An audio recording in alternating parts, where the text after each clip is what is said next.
I am Ferdinand Marcos, and I am the President of the Republic of the Philippines. I stand today on behalf of 110 million Filipinos. Hi everyone, hello universe, it's me again. Shout out sa inyo mga kababayan. Meron tayong upload videos, updates. So, ito no. Pagkatapos po ng pagpalit ng liderato ng Senado, nawalis po ang Duterte Black, 'di ba? So ngayon, medyo hindi magugustuhan ng mga DDS ang nangyayari sapagkat itong Duterte party list matatanggal na mga kababayan. Bakit? Ito, basahin ko pa sa inyo para kompleto, detalyado. Okay? Anong sabi? COMELEC to proclaim Gabriela Sara Ilago as 64 party list representative. Goes September 14, 2025. Today, goes. September 14, 2025, the Commission on Election, COMELEC, confirmed the proclamation of Sara Ilago as the first nominee of the Gabriela Women's Party for the 64 party list representative in the House of Representatives. Goes. Natanggal ang Duterte Youth Party List, mga kababayan. Ayan Gabriela sa Kamara, sabi po ng News 5. Ipinoklama ng Commission on Election, COMELEC, ang first nominee na Gabriela Women's Party na si Sara Ilago bilang ika-64 ng party list representative sa House of Representatives. Kinumpirma ito ni COMELEC Chairperson George Garcia sa panayam sa radyo Agay. Tuloy, COMELEC Chairperson George Garcia reported the development in a radio interview aired on Sunday. This follows the COMELEC and Bank's decision to dismiss the appeal filed by the Duterte Youth Party list, which sought to overturn the second division's earlier ruling that canceled the registration due to failure to comply with the proper procedure. Mga bes, shout out sa mga DDS.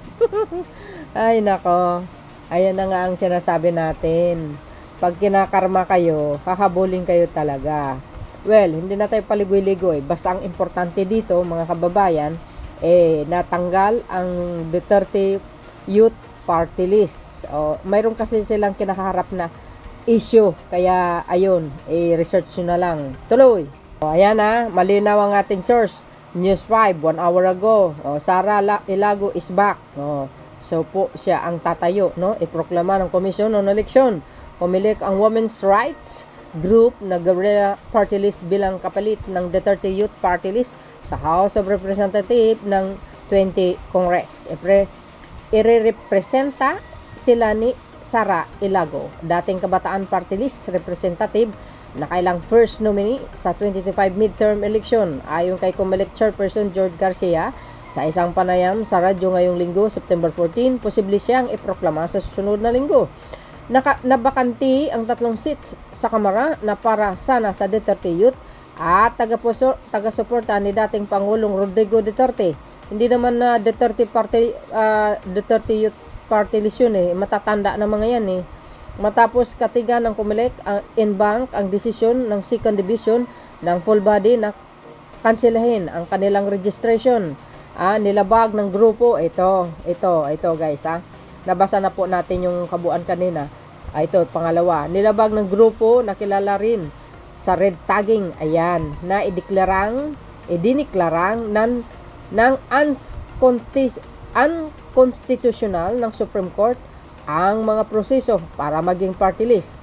Nagpetisyon na sila sa Higher Court para baliktarin ang hatol ng COMELEC. Hindi naman basta-basta yan magtanggal ang COMELEC kung walang paglabag, di ba? Alam natin mga abogado yan So, ito naman Duterte party list na ito Kala mo na mas magaling kayo sa COMELEC. Kahit dadalhin nyo na sa Supreme Court, yan na nga ang utos Do you think Di ba mga kababayan, correct me if I'm wrong, siyempre ang COMELEC, di ba, hindi lang naman sila nagdidesisyon, siyempre dinadaan din sa korte yan, di ba? Oh. Sabi nga dito, tingnan mo. O ayan nilabag na grupo, nakilala rin. Ayan nakilala rin sa red tagging. Matindi mag red tagging mga yan, na idiniklara ng unconstitutional ng Supreme Court. Ayun, yung Supreme Court na nga na nagsasabi ang mga proseso na para maging party list. Nagpetisyon na sila, nagpetisyon na naman. Parang si Aimee Marcos na-dismiss ng ombudsman nga yung kaso ni Secretary Remulla. Ayun, tumakbo papunta sa ombudsman, nagfile ng MR. Di ba? Talaga sadyang hinarang yan, kaya nang gagaliitin ngayon ang mga Duterte supporters kasi tinanggal yung party list nila.